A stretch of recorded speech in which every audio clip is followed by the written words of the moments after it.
Hi, Year 6. So today's lesson for PSHE is to learn about human rights and the UN, so that's the United Nations Convention on the Rights of the Child. So we're just learning all about general human rights, what we all just expect should happen, and then specifically the rights of the child as well. So things that should just happen for you as children. So by the end of the lesson, we hope that you will be aware of how these rights are relevant to your lives and that the rights do come with some responsibilities. We also want you to understand that individual human rights can sometimes conflict with circumstances in a country, so that it might not be possible to have all those rights in specific countries, for example, if there are wars and things like that, and to identify some of the organisations, so some of the places that represent these rights and support the rights of the child and the difference that they've made to the lives of children over the years.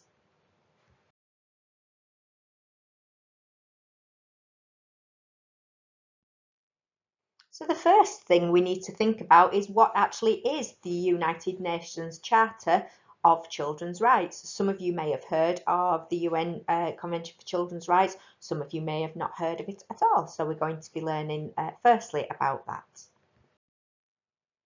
So the UN Charter of Children's Rights was introduced in 1989. So governments across the world, so the people who are in charge in different countries around the world, promised that every child would have the same rights if they adopted the United Nations Convention on the Rights of the Child. So that meant that governments in different countries, if they said, yes, we are going to have this as a law, that we are going to have the United Nations Convention for Rights of the Child, all the children living in those countries would have access to certain things, and the countries would have to follow the laws, and every child, it didn't matter which country you were in, would have the same rights. And the convention tells everyone that they must do their best to make sure every child can grow, learn, be safe, can be listened to, and to be treated fairly.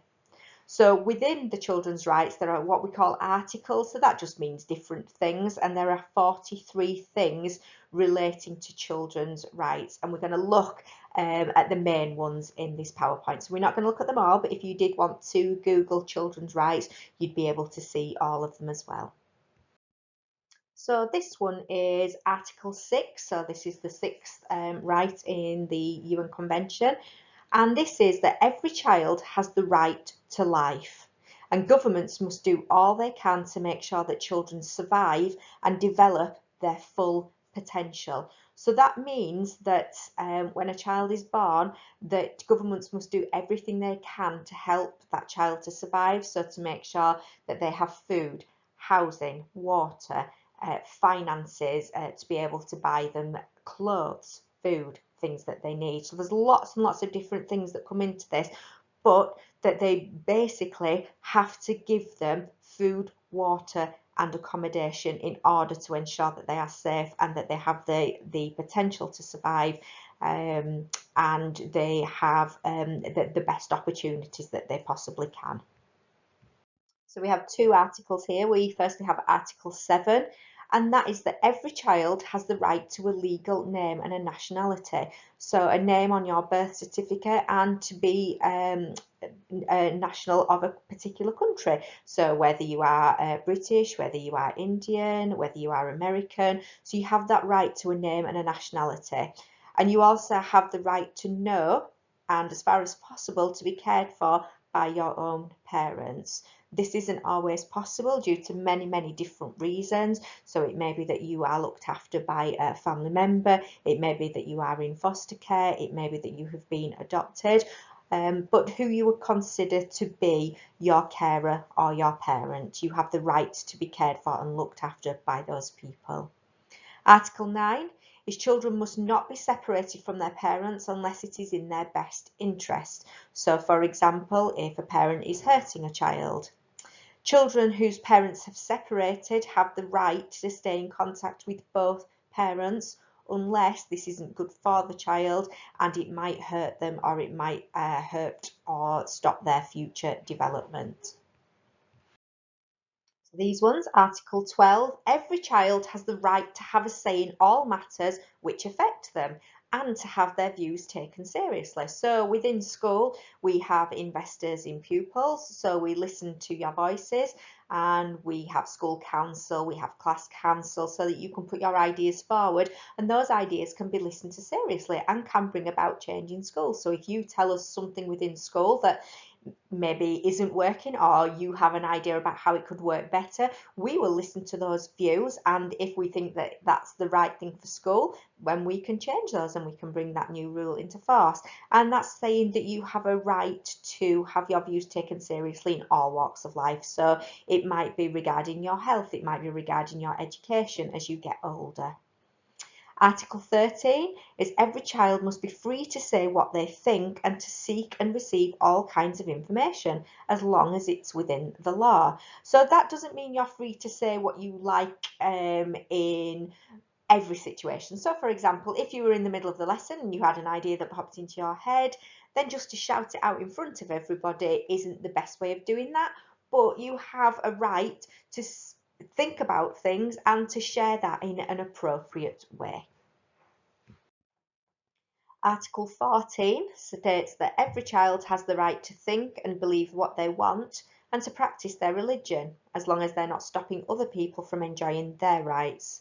Governments must respect the rights of parents to give their children information about this right. So that means that, say for example, within your family you practiced a particular religion, so you may be Christian, Catholic, Muslim, you have the right to practice that religion as long as that doesn't affect other people and that doesn't stop them from enjoying what they believe. So it's about you believing something but not putting your beliefs onto other people or forcing your beliefs onto other people, indicating that yours are the only beliefs or yours are the correct beliefs, because within society we have lots of different religions and cultures, and we have to respect the beliefs of other people as well as respecting and practicing our own religion and beliefs. And it's saying that governments must respect the rights of parents to give their children their information about this right. So parents are allowed to tell their children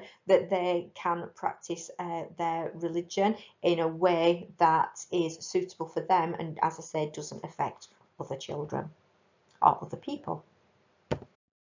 Article 19, governments must do all they can to ensure that children are protected from all forms of violence, abuse, neglect and bad treatment by their parents or anyone else who looks after them.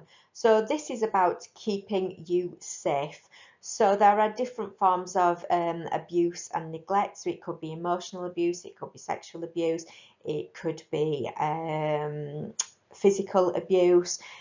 If you are being neglected by parents, so if you've not got your basic provisions, so if you don't have food, clothes, that's not to say that if you don't have the latest pair of trainers or the latest designer clothing that you are being neglected. You are most certainly not. It's making sure that you have got appropriate clothing. So for example, on a day like today, when I'm recording this, it's snowing outside, so you wouldn't be going outside in a pair of flip-flops. You would need to make sure that you had suitable footwear, that you had a coat and something warm to wear. So it's about appropriate things for the appropriate weathers, for example. It's making sure that you have food. So that's not to say, again, that you are allowed to have whatever food you want. So you have pizza every night, or you have a takeaway meal, or you go to a restaurant every night. It's about making sure that you have got basic foods. So you have a selection of vegetables, fruits, carbohydrates, so potatoes, rice, that kind of thing. It's making sure that you have a balanced diet and that you're not constantly eating the wrong thing, or you have no food and you are starving. So it's just making sure that you are looked after and you are protected. So that's what Article 19 really focuses on. Article 23 is a child with disability has the right to live a full and decent life with dignity and independence and to play an active part in the community. Governments must do all they can to provide support to disabled children. So this right is just making sure that any child with a disability can live life as any child without a disability could. So, for example, providing, if we were in schools, providing ramps, providing toilet facilities that they're able to use, making sure that the classrooms have enough room for, if a child was in a wheelchair, being able to move around the classroom and being able to access the playground so that they are able to do anything that an able-bodied child could do as well. Article 24. So every child has the right to the best possible health. Governments must work to provide good quality healthcare, clean water, nutritious food, and a clean environment so that children can stay healthy. And richer countries must help poorer countries to achieve this. So we see on the news maybe that some countries, for example, might not seem to have as nutritious a food as we have, or they may not have houses that we have, or hospitals may not be as clean, as safe as some of the ones that we have. So if some countries have better facilities, they must help those poorer countries to achieve that, and we do that by sending aid to those countries. So it might be that we send medication to them, it might be that we send people over to support with setting up sterile and clean environments within hospitals. So there are different ways of helping other countries so that every child in the countries which have adopted these children's rights have the same as a country which is classed as being wealthier. So I'm sure you will all like this one, Article 28, so that every child has the right to an education. And primary education must be free. Secondary education must be available for every child.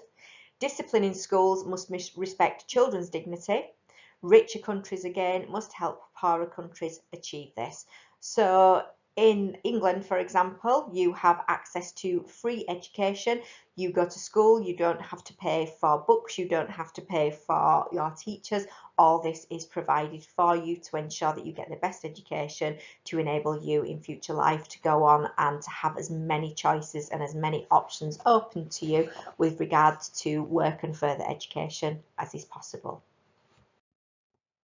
Article 31. Every child has the right to relax, play and take part in a wide range of cultural and artistic activities. So that may be within school when we organise, for example, people to come in.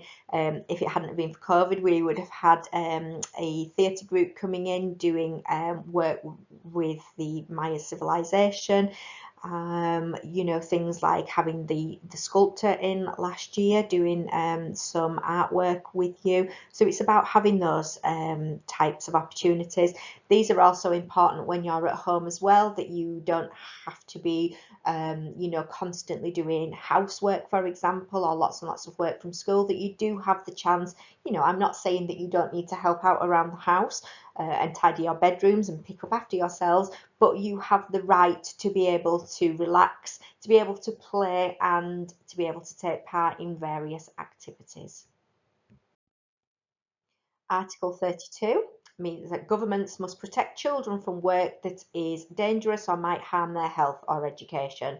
So even within England, just over 100 years ago, during Victorian times, children were expected to do manual heavy work rather than going to school. Not all children had the opportunity to go to school. So, for example, you may have had very small children being chimney sweeps, so going up chimneys because they would have fit up there and cleaning them out. So it would have been extremely dangerous work. You'd have had children working in the textile mills, so with the weaving machinery, they'd have got, which again was very dangerous. They'd have been sent underneath the machinery to pick up any waste material that was under there, or to get their fingers into the small workings of the machine, which again could have resulted in really, really serious injuries, them losing fingers, that kind of thing. So this article is particularly important because it makes sure that children now have the opportunity to go to work and they're not expected have the opportunity to go to school and they're not expected to do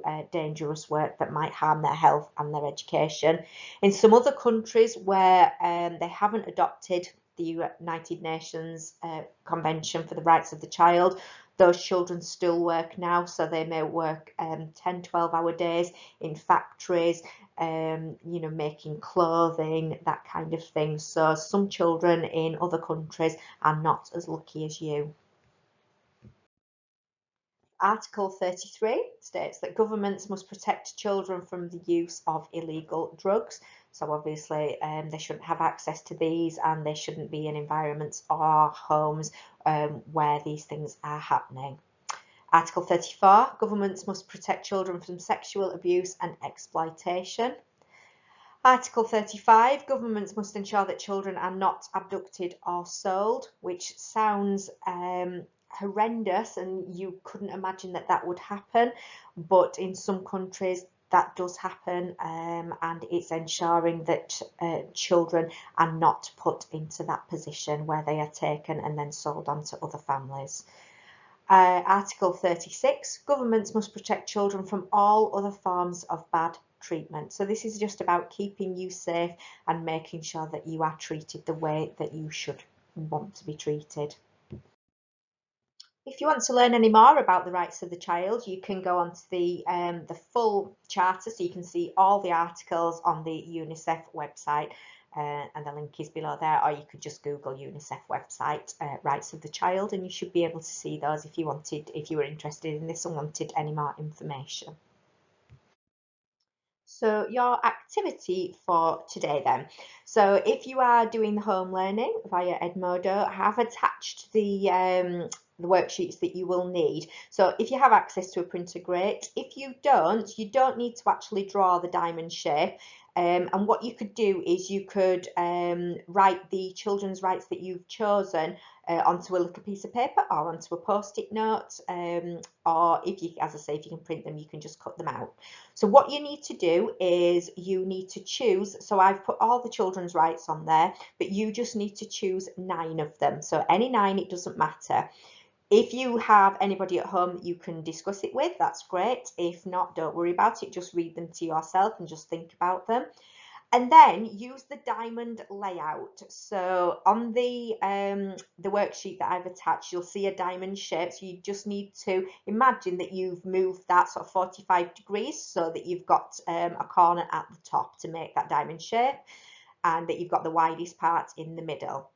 And what you need to do is you need to arrange the 9 rights that you have chosen in order, from what you think to the most and least important. So at the top of the diamond would be the most important, and then underneath that you would have the next 2.